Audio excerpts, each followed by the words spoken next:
I think everyone wants to know, why were we put here? Why are we on Earth? Let me put it this way. I'd like to think that God is real. Why would anybody want to create people who do horrible things to each other? I do think God is so big and so vast that we'll never get to know him exhaustively. I was raised atheist. I don't believe in a higher power, but I also don't claim to know everything about the world.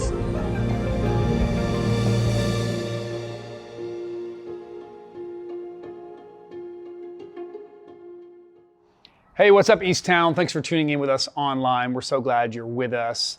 If you ever feel like you want to come and be a part of what we're doing here at Iron Horse Middle School in San Ramon, we would love to have you. We're still going through our Explore God series, and we were in week 2 of that. Last week, Clint talked about our purpose, what's our purpose in life.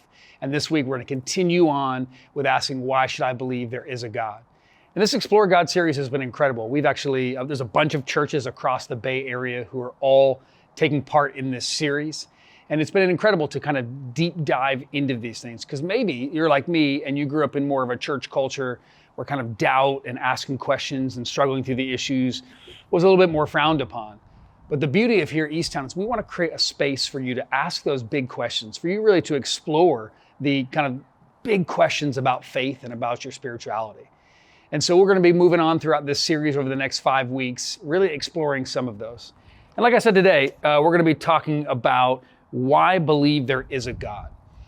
And I know in the room, there's a lot of feelings that may come to mind about this, right? And the initial thing might even be some skepticism, right? You might have an idea in your mind.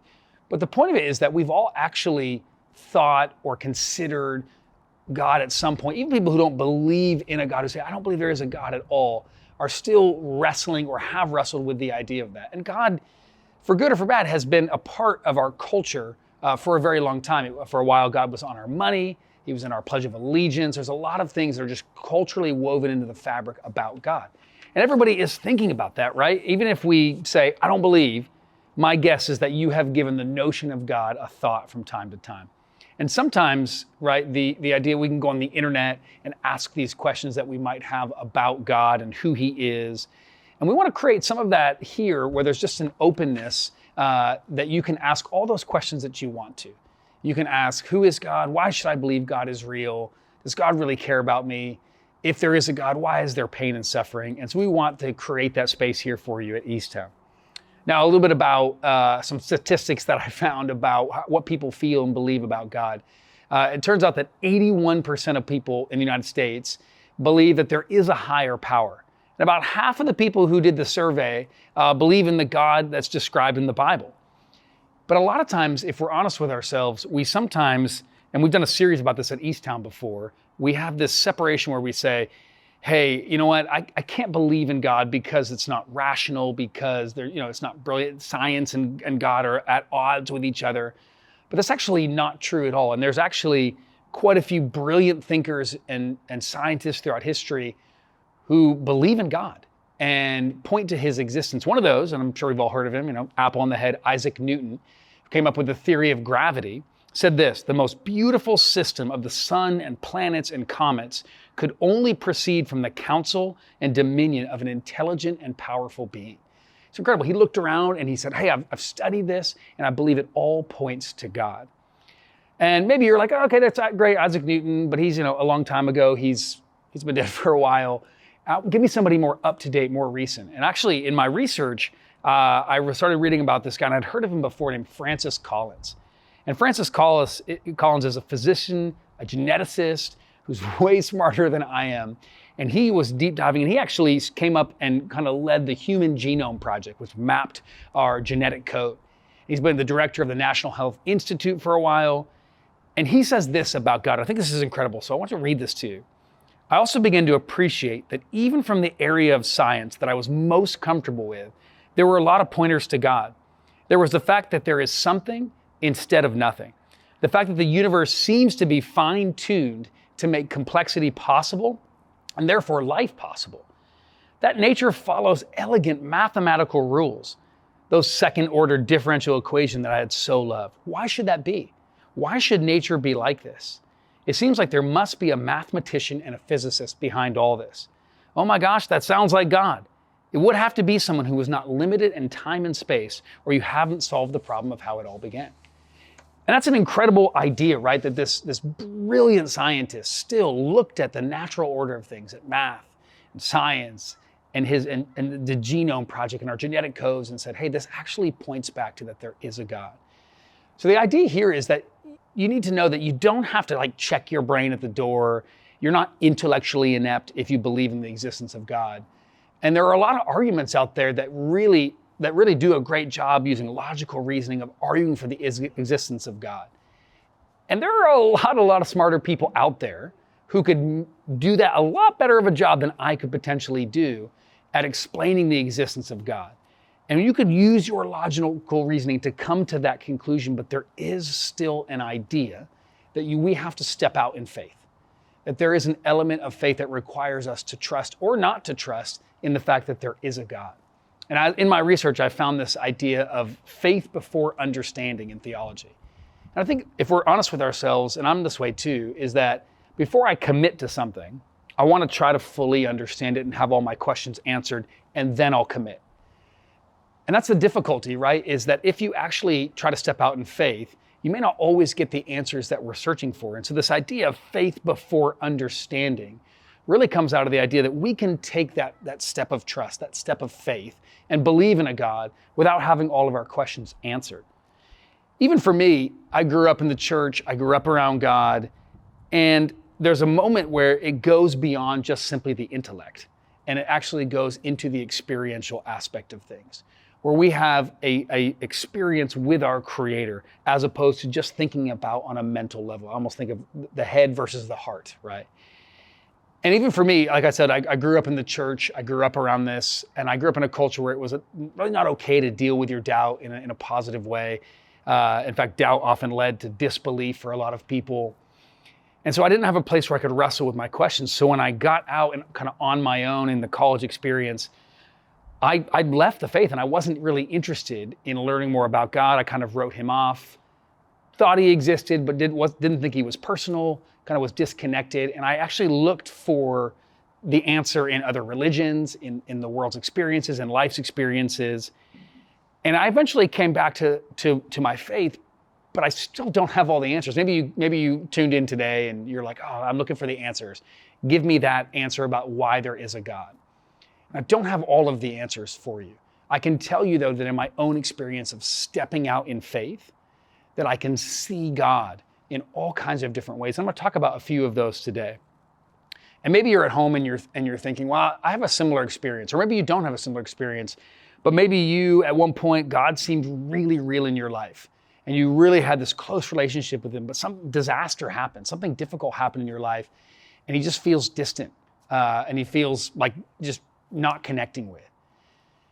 Maybe you grew up in the church and you had a difficult experience and you left the church and you just don't want anything to do with that. Maybe when you think about God, you think about Christians who maybe have not always acted like God wanted them to do. And so you say, hey, if that's the God of those people, I'm not really interested, right? Maybe you're in your 20s or your 30s and you're going through this period of deconstruction. And you're kind of questioning the big elements of your faith, trying to figure out what was cultural, what was just accepted, and what actually is important in the faith. And you're kind of wrestling with these questions. I think that's important to go through there. And it's important to go through that experience because there's no guilt or shame in feeling that way and exploring these things and asking those questions. And a lot of us have had difficult experience when it comes to Christianity or the church. But my challenge to you is to think about things perhaps on the flip side as well. Beyond those difficult experiences that maybe it sometimes push us away from God. Often it's people's actions, right? Or the church's actions that have done that historically. But I will tell you on the flip side that there's actually a lot of things around us that point us to him. So I want to call these like signposts or guideposts. If you've ever been traveling and you see those, almost like a road sign, and you see those poles and they have the directions pointing multiple different ways.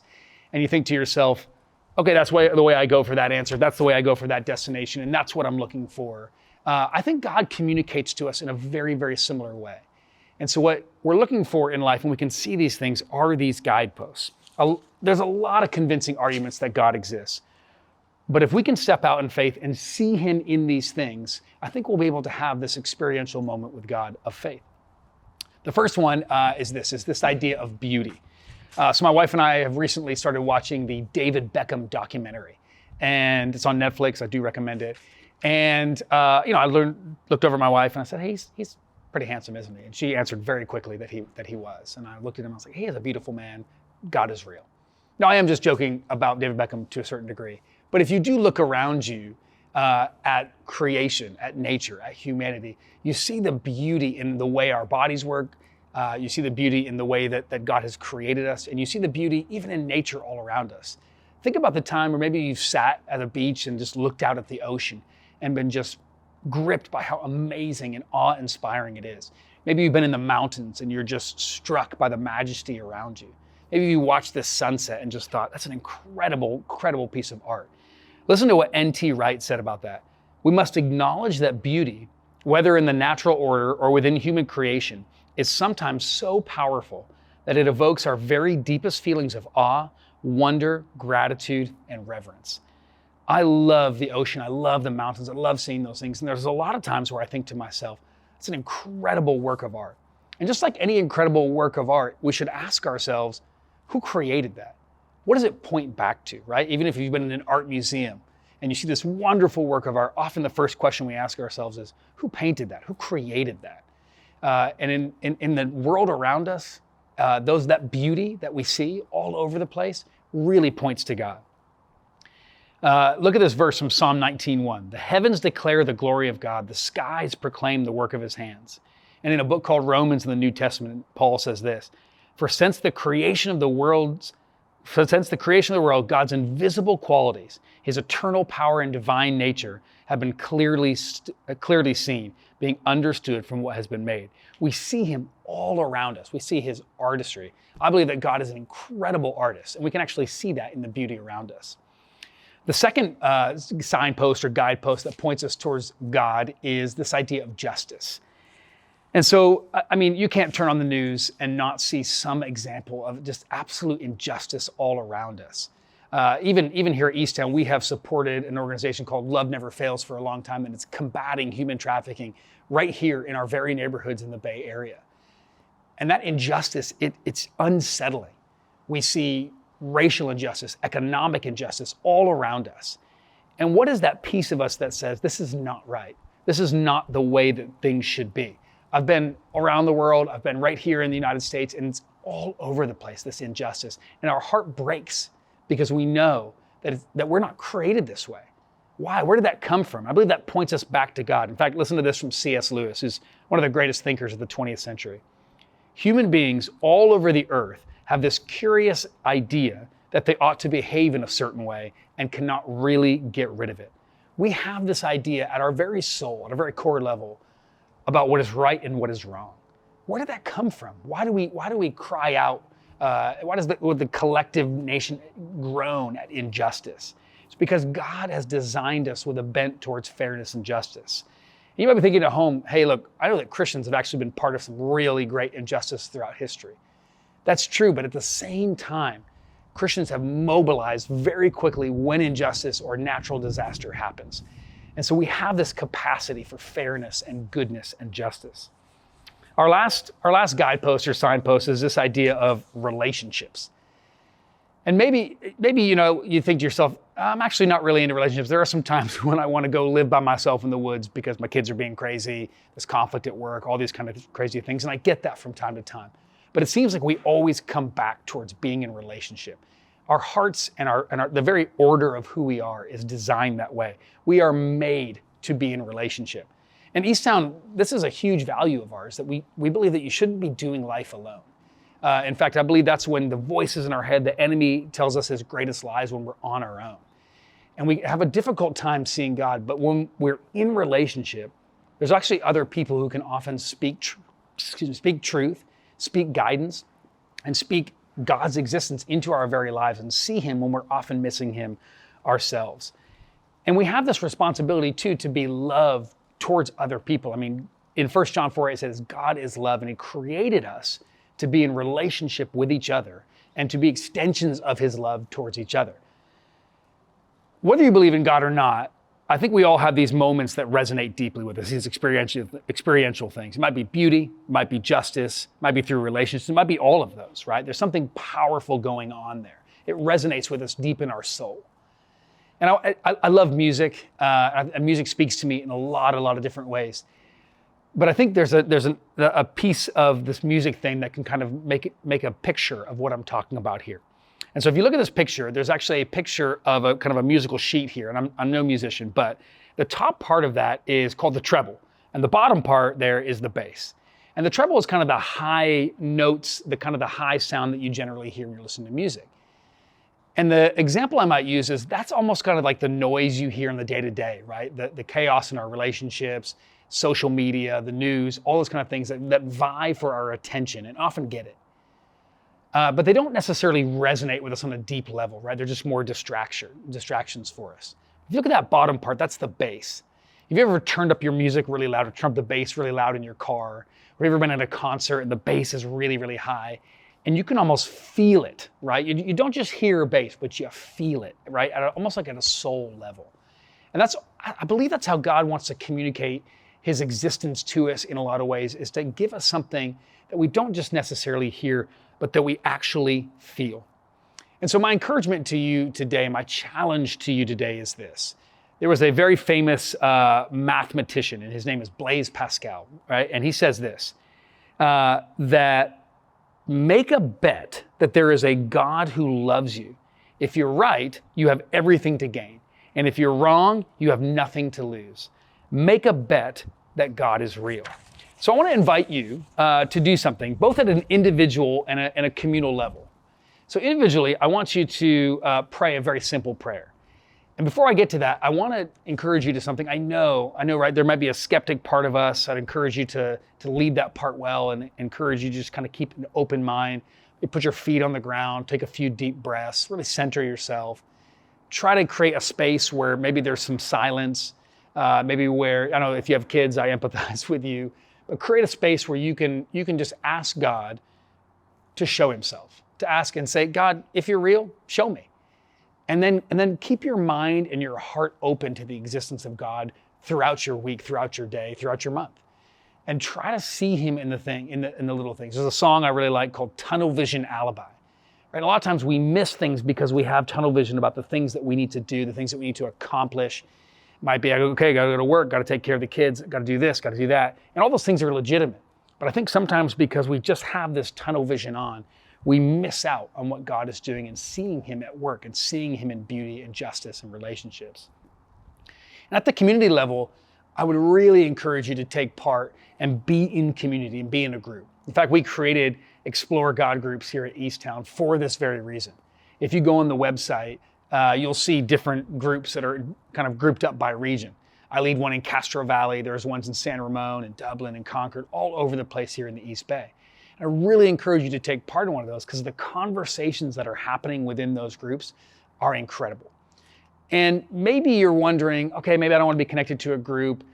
I would still encourage you to think outside the box when it comes to these groups. I started a group with my wife and another couple. So the four of us were going to invite a lot of people, and we invited. And a lot of people weren't able to make it or just simply said no. And so when the time came to start the group last week, it was just the four of us. And there was a part of me that thought to myself, this isn't what a group's supposed to be. It should be 8 people, 10 people, whatever. It should be this, it should be that. And we simply the four of us went out to dinner, discussed some of the questions, and I had some of the best conversations, the most profound conversations around faith and purpose that I've ever had in my life. And so maybe you're at home and you're wondering, well, I want to have these conversations with somebody. Know that there's a group for you, but it might be as simple as going on our website, looking up the videos from week to week for Explore God, looking at the facilitator's questions, and asking those questions in your social circles. Maybe you're at home and you have a family, you have teenagers, and they haven't had a space in their lives to kind of question and wrestle with their faith. And maybe these questions will spark something in them to be able to figure out what they believe and what they think. Maybe it's just you and a friend, right? And you're asking some of these questions, and it's not this formal group that they have to be so structured, but you're just having these discussions. So again, I would challenge you, I would invite you to ask yourself those questions. And those two things aren't separate, right? In fact, I've had people in my own life point God out to me in ways that I could never imagine. And so really challenge God. God, if you're real, show yourself to me, and look to be in community, because it's the healthiest and most amazing option that you can have. Thank you so much for tuning in with us. I'm going to close in prayer. We appreciate you. We'd love to meet you in person if at all possible. God, thank you so much for today. God, I thank you for just the fact that you are real, God, and you show yourself in ways often that we don't think, we can't imagine. But God, I just pray that you'll open up our eyes, open up our hearts, open up our minds to see you in beauty, in relationships, and in justice. God, I pray that we see you, we see your heart, you see the way you've created us for something bigger than ourselves. In your name, amen.